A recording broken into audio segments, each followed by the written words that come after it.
추석에 30만 원을 드렸더니 시어머니가 겨우 이것밖에 안 되냐고 하셨습니다. 하지만 10년 후 발견한 통장에는 저는 결혼 10년 차 며느리입니다. 남편과의 결혼 생활은 평범했지만 시어머니와의 관계는 늘 조심스러웠습니다. 맞벌이를 하던 저는 결혼 3년 차에 첫 아이를 가지면서 일을 그만두었습니다. 남편의 수입만으로는 빠듯했지만 아이를 키우려면 어쩔 수 없는 선택이었습니다.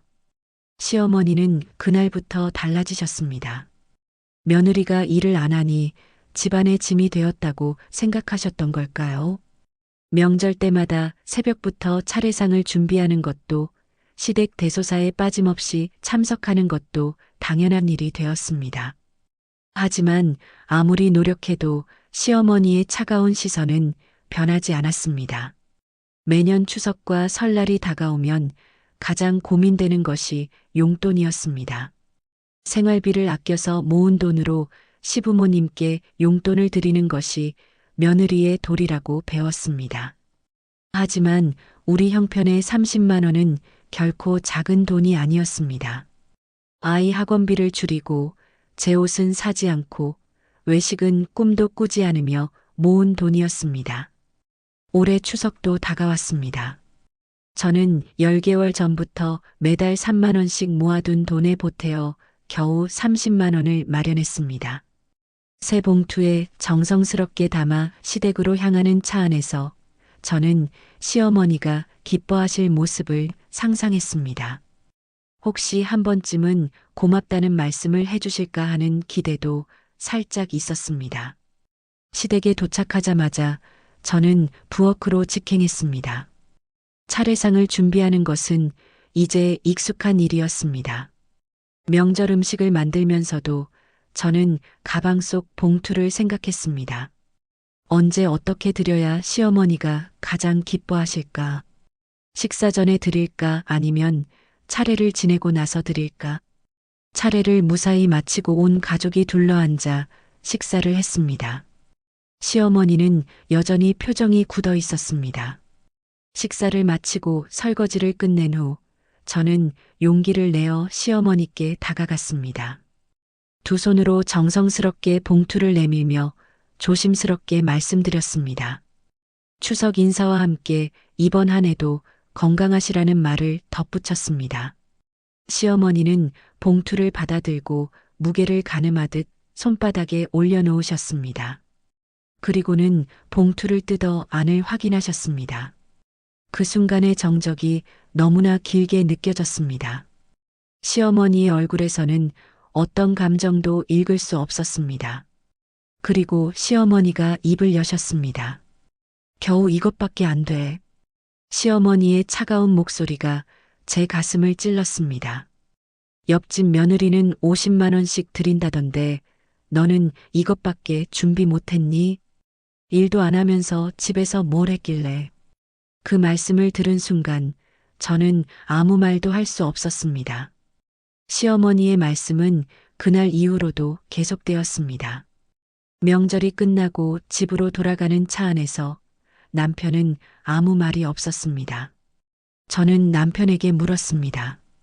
어머니 말씀을 들었냐고, 30만 원이 정말 적은 금액이냐고. 남편은 한숨만 쉬며 엄마 성격이 원래 그러니 이해해달라고만 했습니다. 저는 그날 밤 잠을 이룰 수 없었습니다. 10개월 동안 한 푼, 두 푼 모은 돈이었습니다. 아이가 장난감을 사달라고 조를 때도, 친구들과의 모임을 거절할 때도 저는 추석 용돈을 생각하며 참았습니다. 그런데 그 노력이 겨우 이것밖에라는 말 한마디로 무너져 내렸습니다. 다음 명절이 다가왔습니다. 설날이었습니다. 저는 이번에는 더 많이 드려야겠다고 생각했습니다. 하지만 우리 형편은 나아지지 않았습니다. 오히려 아이가 자라면서 지출은 더 늘어났습니다. 그래도 저는 악착같이 돈을 모았습니다. 제 화장품을 사지 않고 헤어샵 가는 것도 줄이고 점심을 거르는 날도 많았습니다. 설날에 저는 40만 원을 준비했습니다. 지난번보다 10만 원을 더 모았습니다. 이번에는 시어머니가 만족하실 거라고 생각했습니다. 하지만 시어머니의 반응은 여전히 차갑기만 했습니다. 고맙다는 말씀은커녕 요즘 물가가 얼마나 올랐는데 이 정도로 뭘 하겠냐는 말씀만 하셨습니다. 저는 점점 시댁 방문이 두려워졌습니다. 명절이 다가올 때마다 용돈 걱정에 밤잠을 설쳤습니다. 얼마를 드려야 시어머니가 만족하실까? 하지만 아무리 많이 드려도 시어머니의 태도는 변하지 않았습니다. 오히려 더 많은 것을 요구하시는 것 같았습니다. 남편에게 속마음을 털어놓으려 했지만 남편은 항상 어머니 편만 들었습니다.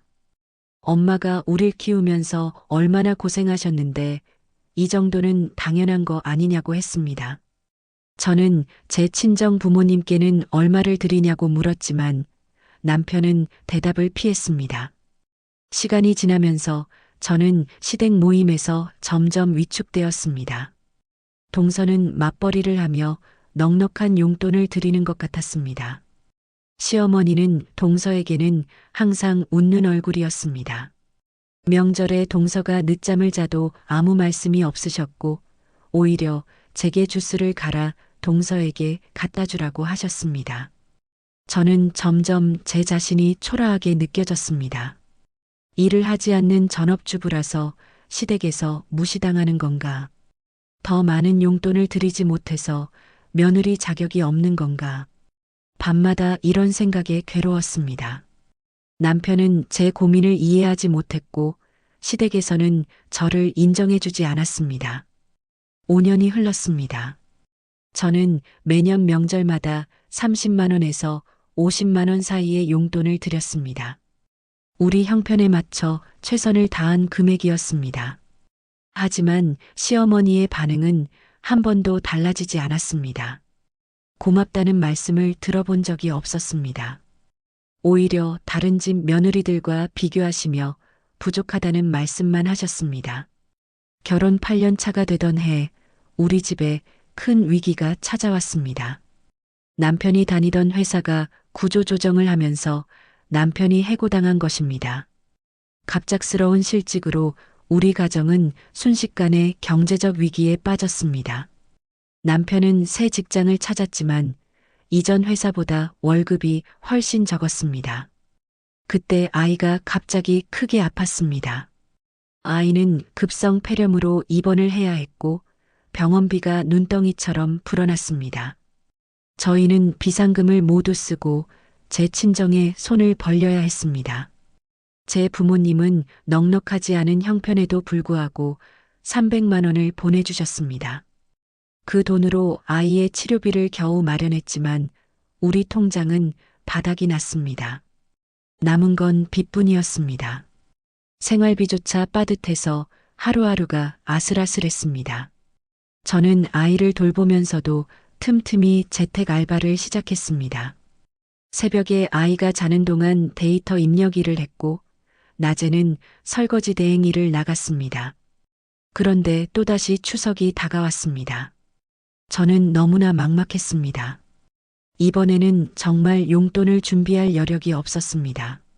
하지만 명절에 시부모님께 빈손으로 갈 수는 없었습니다.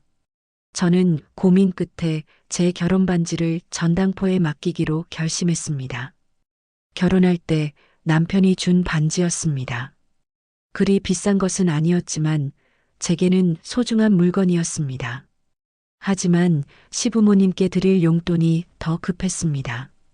전당포에서 30만 원을 받았고 저는 그 돈을 봉투에 담았습니다. 추석 당일 저는 무거운 마음으로 시댁으로 향했습니다. 차례를 지내고 식사를 마친 후 저는 시어머니께 봉투를 드렸습니다.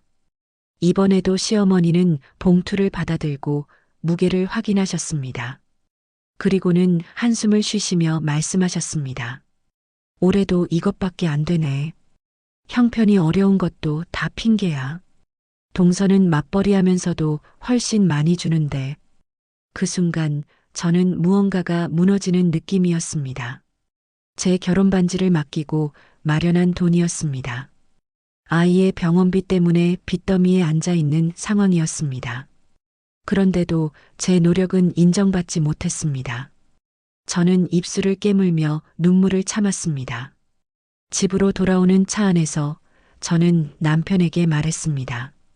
우리가 얼마나 힘든 상황인지 어머니께 말씀드리자고.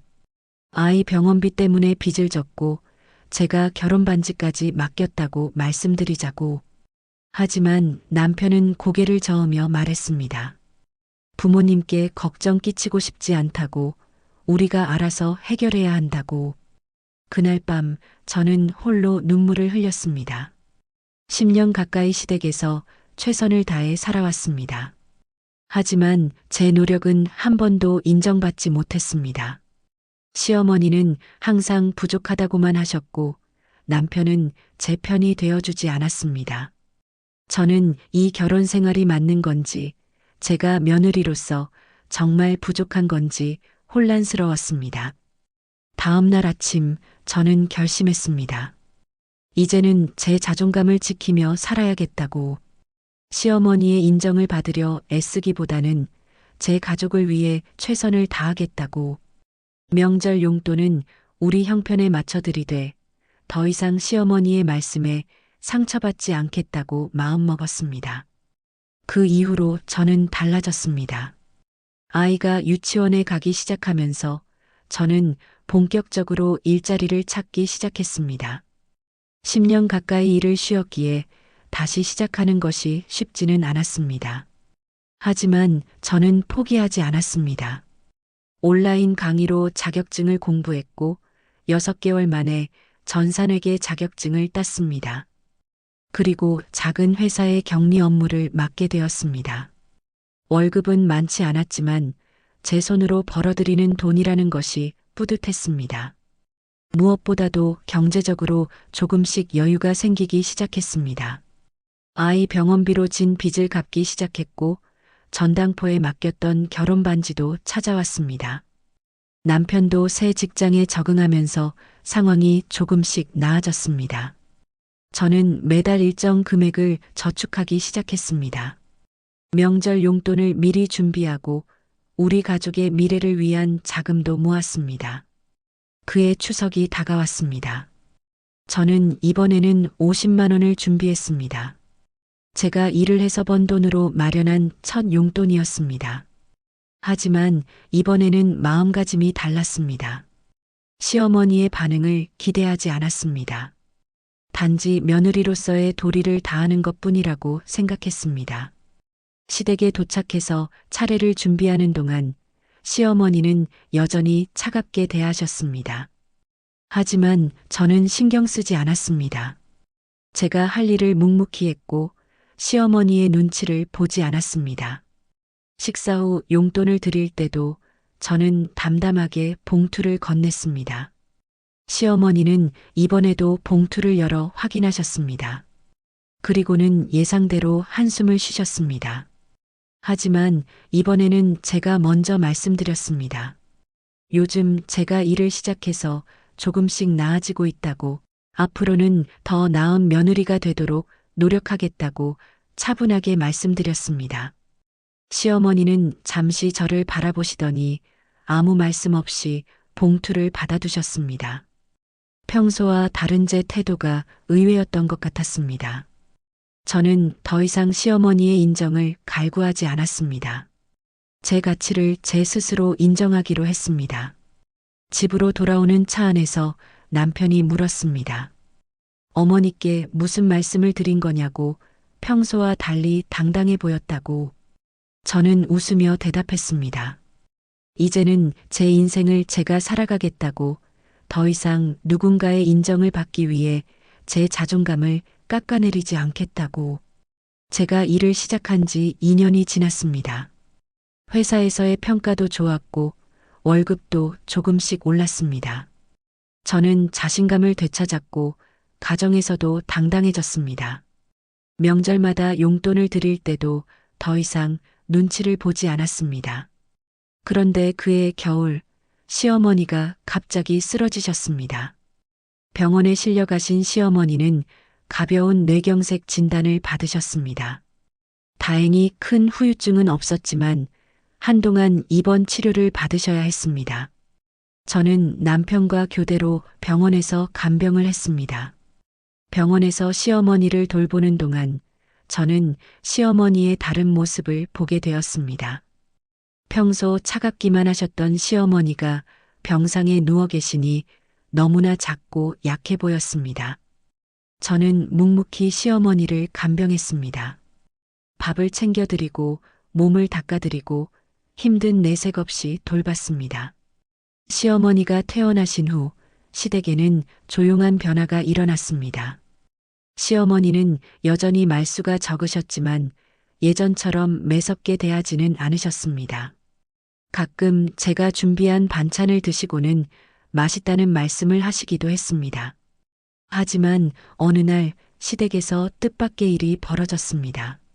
시아버지가 돌아가시면서 유언장이 발견된 것입니다. 유언장에는 재산 분배에 대한 내용이 적혀 있었는데 그 내용이 저희에게는 충격이었습니다. 시아버지는 재산의 대부분을 시동생에게 물려주셨습니다. 남편에게는 아주 적은 몫만 남기셨습니다. 그 이유는 시어머니가 평소에 시아버지께 남편이 부모를 제대로 모시지 않는다고 말씀드렸기 때문이었습니다. 남편은 크게 상심했습니다.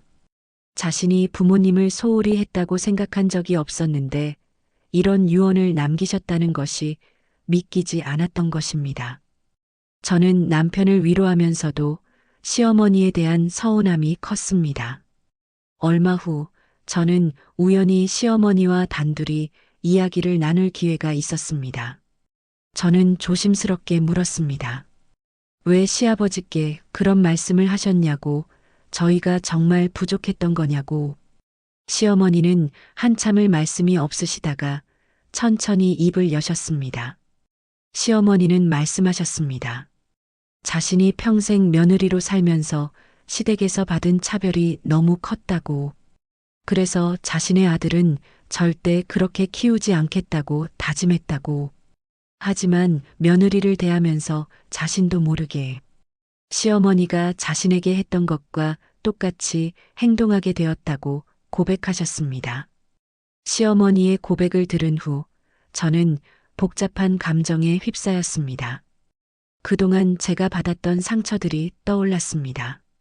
하지만 동시에 시어머니도 한때는 저와 같은 며느리였고 그분 역시 상처받은 사람이었다는 것을 깨달았습니다. 며칠 후 시어머니가 저를 따로 부르셨습니다. 시댁 안방에는 시어머니 혼자 계셨습니다. 시어머니는 제게 앉으라고 하시더니 서랍에서 낡은 통장 하나를 꺼내셨습니다. 표지가 바래고 구겨진 통장이었습니다. 시어머니는 그 통장을 제 손에 쥐어주시며 말씀하셨습니다. 열어보라고. 저는 떨리는 손으로 통장을 펼쳤습니다. 그 순간 저는 숨이 멎는 줄 알았습니다. 통장에는 제 이름이 적혀 있었고 계좌 내역에는 10년 동안의 입금 기록이 빼곡히 적혀 있었습니다. 30만 원, 40만 원, 50만 원. 제가 명절마다 시어머니께 드렸던 용돈 금액과 정확히 일치했습니다. 시어머니는 제가 드린 용돈을 한 푼도 쓰지 않고 그대로 모아두셨던 것입니다. 통장 잔액은 무려 600만 원이 넘었습니다. 저는 이해할 수 없었습니다. 왜 이렇게 하신 거냐고, 왜 그렇게 차갑게 대하시면서 돈은 모아두신 거냐고 물었습니다. 시어머니는 한참을 말씀이 없으시다가 천천히 당신의 이야기를 들려주셨습니다. 시어머니는 젊은 시절 남편의 사업 실패로 큰 빚을 졌다고 하셨습니다. 그때 시집 식구들은 아무도 도와주지 않았고 오히려 며느리 탓이라며 구박만 했다고 합니다. 시어머니는 그 빚을 갚기 위해 10년 넘게 새벽부터 밤늦게까지 일했고 결국 혼자 힘으로 빚을 모두 갚았다고 하셨습니다. 그 과정에서 시어머니는 배웠다고 합니다. 여자에게도 경제적 자립이 얼마나 중요한지를. 그래서 시어머니는 제가 드리는 용돈을 받으면서도 일부러 차갑게 대하셨다고 합니다. 제가 시댁 눈치를 보며 용돈을 마련하는 것보다 제 자신의 경제적 능력을 키우기를 바라셨던 것입니다. 시어머니는 말씀하셨습니다. 며느리가 일을 그만두고 집에만 있는 것이 걱정되었다고. 당신처럼 남편에게만 의지하다가 어려운 일이 생기면 속수무책이 될까봐 두려웠다고. 그래서 일부러 용돈이 부족하다고 말하며 제가 독립심을 가지기를 바라셨다고 합니다. 하지만 시어머니의 방법은 잘못되었습니다. 며느리에게 상처를 주면서까지 가르침을 줄 필요는 없었습니다. 시어머니도 그것을 아셨습니다. 그래서 제가 드린 용돈을 한 푼도 쓰지 않고 모아두신 것입니다. 언젠가 제가 정말 필요할 때 돌려드리기 위해서였습니다. 시어머니는 병원에 입원했을 때 제가 보여준 모습에 큰 감동을 받으셨다고 합니다. 그동안 차갑게 대했던 시어머니를 아무 불평 없이 성심성의껏 간병하는 모습을 보면서 자신이 며느리를 크게 오해했다는 것을 깨달으셨다고 합니다. 시어머니는 계속해서 당신의 이야기를 들려주셨습니다. 시어머니의 시어머니, 그러니까 저의 시할머니는 며느리인 시어머니에게 매우 가혹하셨다고 합니다. 명절마다 온 가족 음식을 혼자 준비하게 했고 조금이라도 마음에 들지 않으면 음식을 엎어버리기도 하셨다고 합니다. 시어머니는 그렇게 견디며 살다가 시할머니가 돌아가신 후 시할머니의 방을 정리하다가 낡은 상자를 발견하셨다고 합니다. 그 안에는 시어머니가 명절마다 드렸던 용돈 봉투들이 그대로 보관되어 있었습니다. 한 번도 뜯지 않은 채로 말입니다. 시할머니는 생전에 항상 용돈이 부족하다고 며느리를 구박했지만 실제로는 그 돈을 한 푼도 쓰지 않고 모아두셨던 것입니다. 상자 안에는 편지도 함께 있었는데 거기에는 며느리에게 미안하다는 글이 적혀 있었습니다. 시할머니는 편지에서 자신도 며느리 시절 시어머니에게 혹독한 대우를 받았고 그 상처가 너무 커서 자신도 모르게 며느리에게 똑같이 하게 되었다고 고백하셨습니다. 하지만 며느리가 드린 용돈만큼은 쓸 수가 없어서 모아두었고 며느리에게 돌려주려 했으나 용기가 나지 않아 그러지 못했다고 적혀 있었습니다. 시어머니는 그 편지를 읽고 큰 충격을 받으셨다고 합니다. 자신이 시할머니를 원망했지만 시할머니도 또 다른 피해자였다는 것을 알게 되었기 때문입니다. 그리고 자신도 이미 며느리인 저에게 똑같은 일을 하고 있었다는 것을 깨달으셨습니다. 시어머니는 그때부터 달라지려고 노력하셨다고 합니다. 하지만 오랜 습관을 바꾸는 것은 쉽지 않았습니다. 며느리에게 따뜻하게 대하고 싶어도 어떻게 해야 할지 몰랐고 어색해서 더 차갑게 대하게 되었다고 합니다. 그래서 시어머니는 시할머니처럼 제가 드린 용돈을 모아두기로 하셨습니다. 언젠가는 저에게 돌려주고 진심으로 사과하겠다고 마음먹으셨던 것입니다. 하지만 시간이 지나면서 더 어려워졌고 결국 오늘에서야 용기를 내어 통장을 건네주신 것입니다. 시어머니는 눈물을 흘리며 말씀하셨습니다. 며느리에게 정말 미안하다고, 그동안 얼마나 힘들었을지 이제야 안다고, 자신이 받은 상처를 며느리에게 그대로 전달한 것이 너무나 후회된다고, 이제라도 늦지 않았다면 다시 시작하고 싶다고 말씀하셨습니다. 저는 시어머니의 손을 잡았습니다. 그동안 쌓였던 서운함과 상처가 한순간에 녹아내렸습니다. 시어머니도 완벽한 사람이 아니었고 당신 나름대로 며느리를 생각하는 방법이 그것이었다는 것을 이해하게 되었습니다. 시어머니는 통장을 제게 건네며 말씀하셨습니다. 이 돈으로 며느리가 하고 싶은 일을 하라고. 자격증 시험 준비를 하든 사업을 시작하든 무엇이든 며느리의 꿈을 위해 쓰라고. 그것이 자신이 며느리에게 해줄 수 있는 유일한 보상이라고 하셨습니다. 그날 이후로 저와 시어머니의 관계는 완전히 달라졌습니다. 시어머니는 조금씩 마음의 문을 여시기 시작했습니다. 명절에 차례를 준비할 때도 이제는 제게 무리한 일을 시키지 않으셨습니다. 오히려 함께 준비하면서 요리 비법을 알려주시기도 했습니다. 시어머니가 건네주신 통장의 돈으로 저는 제 오래된 꿈이었던 공인회계사 시험 준비를 시작했습니다. 퇴근 후와 주말을 이용해 학원에 다녔고 시어머니는 그런 저를 응원해 주셨습니다. 아이를 봐주시기도 하고 공부에 집중하라며 반찬을 해오시기도 했습니다. 2년 후 저는 마침내 공인회계사 시험에 합격했습니다. 그 소식을 들은 시어머니는 누구보다 기뻐하셨습니다. 시어머니는 제게 말씀하셨습니다. 며느리가 이렇게 성장하는 모습을 보니 당신이 한 일이 완전히 잘못된 것만은 아니었던 것 같다고. 물론 방법은 틀렸지만 며느리가 독립적인 여성으로 성장하기를 바랐던 마음은 진심이었다고 하셨습니다. 저는 새 직장에서 좋은 조건으로 일하게 되었고 우리 가족의 경제 상황도 많이 나아졌습니다. 아이 병원비로 졌던 빚도 모두 갚았고 제 결혼 반지도 새 것으로 마쳤습니다. 무엇보다 제 자신을 인정하고 사랑하는 법을 배웠습니다. 명절이 되면 이제는 시댁 방문이 두렵지 않습니다. 시어머니와 함께 요리를 하고 식사 후에는 차를 마시며 이런저런 이야기를 나눕니다.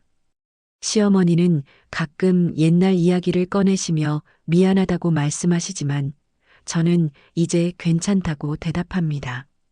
시어머니와 저는 이제 서로를 이해하게 되었습니다. 시어머니는 당신이 받았던 상처를 며느리에게 전달하지 않으려 노력하십니다. 저 역시 언젠가 며느리를 맞이하게 되면 이 악순환을 끊어내고 진정으로 사랑하는 시어머니가 되겠다고 다짐했습니다. 작년 추석 저는 시어머니께 100만 원을 드렸습니다. 이번에는 제가 당당하게 번 돈으로 준비한 용돈이었습니다. 시어머니는 봉투를 받아들고 처음으로 눈물을 흘리며 고맙다고 말씀하셨습니다. 그동안 한 번도 들어본 적 없는 말이었습니다. 저는 시어머니께 말씀드렸습니다. 10년 전 제가 30만 원을 드렸을 때 비록 표현은 차가우셨지만 어머니는 그 돈을 소중히 모아주셨다고, 그 마음을 이제는 이해한다고, 그리고 그 덕분에 제가 더 강한 사람이 될 수 있었다고 감사하다고 말씀드렸습니다. 시어머니는 제 손을 꼭 잡으며 말씀하셨습니다. 자신의 인생에서 가장 후회되는 것이 며느리에게 따뜻하게 대하지 못한 것이라고. 하지만 이제라도 며느리와 진심으로 가족이 된 것 같아 행복하다고 하셨습니다. 지금도 가끔 힘든 일이 있으면 10년 전 그 추석을 떠올립니다. 30만 원을 드렸을 때 시어머니의 차가운 반응에 눈물을 삼켰던 그날. 하지만 그 모든 과정이 있었기에 지금의 제가 있다는 것을 압니다. 시어머니가 건네준 통장은 단순한 돈이 아니었습니다. 그것은 잘못된 방법이었지만 며느리를 생각했던 시어머니의 마음이었고 세대를 거쳐 전해진 상처를 끊어내려는 노력이었습니다. 그리고 무엇보다 여성이 경제적으로 독립하는 것이 얼마나 중요한지를 일깨워준 값진 교훈이었습니다. 결혼 15년이 지난 지금 저는 당당한 며느리이자 아내, 그리고 전문직 여성으로 살아가고 있습니다. 시어머니와의 관계도 진정한 가족으로 발전했습니다.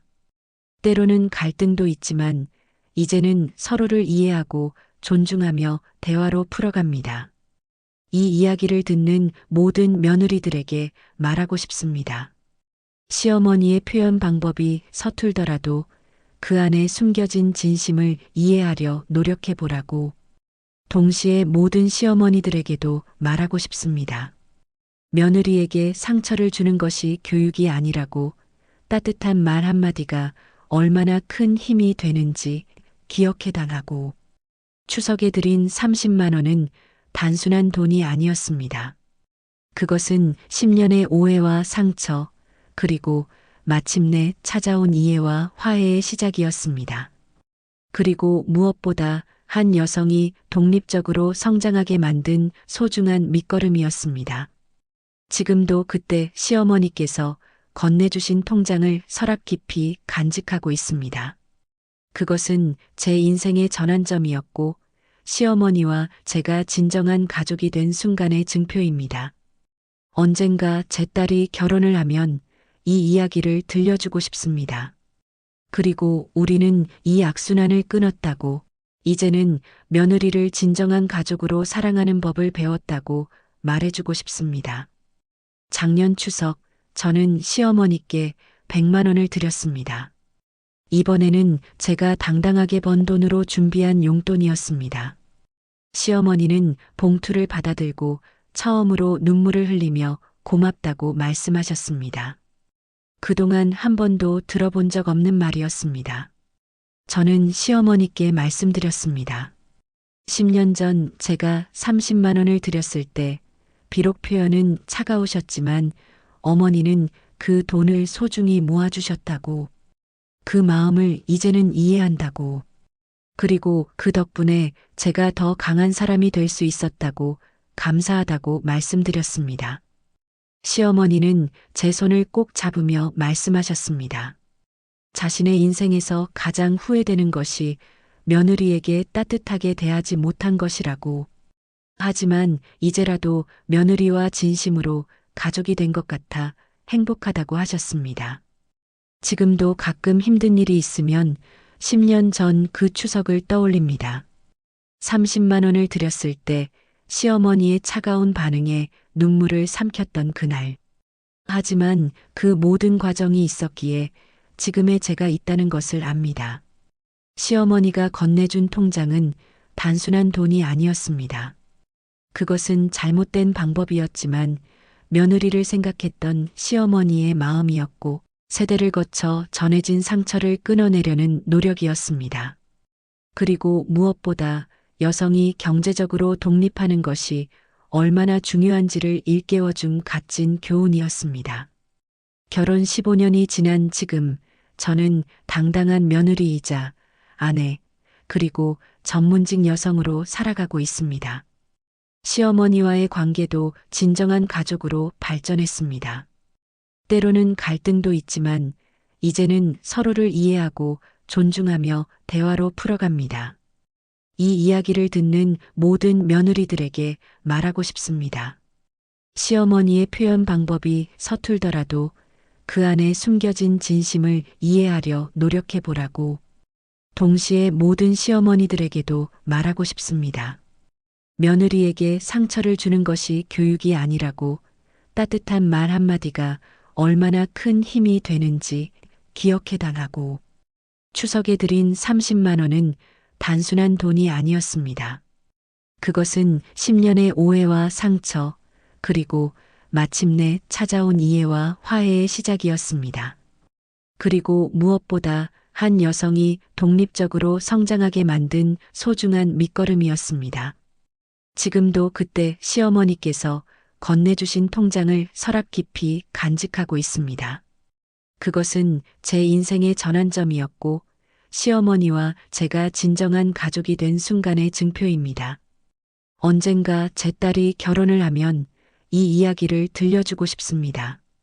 그리고 우리는 이 악순환을 끊었다고, 이제는 며느리를 진정한 가족으로 사랑하는 법을 배웠다고 말해주고 싶습니다. 이것이 제 이야기였습니다. 추석에 30만 원을 드렸을 때 들었던 차가운 말이 결국에는 제 인생을 바꾼 가장 큰 전환점이 된 이야기입니다. 그리고 세대를 거쳐 전해진 상처를 끊어내고 새로운 가족의 형태를 만들어낸 이야기입니다. 여기까지 제 이야기를 들어주셔서 진심으로 감사합니다. 이 영상을 끝까지 시청해주신 모든 분들께 감사의 말씀을 전합니다. 혹시 공감되는 부분이 있으셨다면 좋아요와 구독 부탁드립니다. 특히 이번 추석을 맞아 새벽부터 밤늦게까지 차례상을 준비하시고 가족들을 위해 수고하신 모든 여성분들께 깊은 감사와 존경을 표합니다. 며느리로서, 엄마로서, 딸로서, 아내로서 묵묵히 자기 자리를 지키며 최선을 다하신 모든 분들 정말 수고 많으셨습니다. 여러분의 노력과 헌신이 얼마나 소중한지 알아주는 사람이 분명히 있습니다. 그리고 여러분 스스로도 자신을 사랑하고 인정해 주시길 바랍니다. 여러분은 충분히 잘하고 계시고 존중받을 자격이 있는 소중한 분들입니다. 모두 건강하시고 행복한 명절 보내세요. 다음에도 좋은 이야기로 찾아뵙겠습니다. 감사합니다.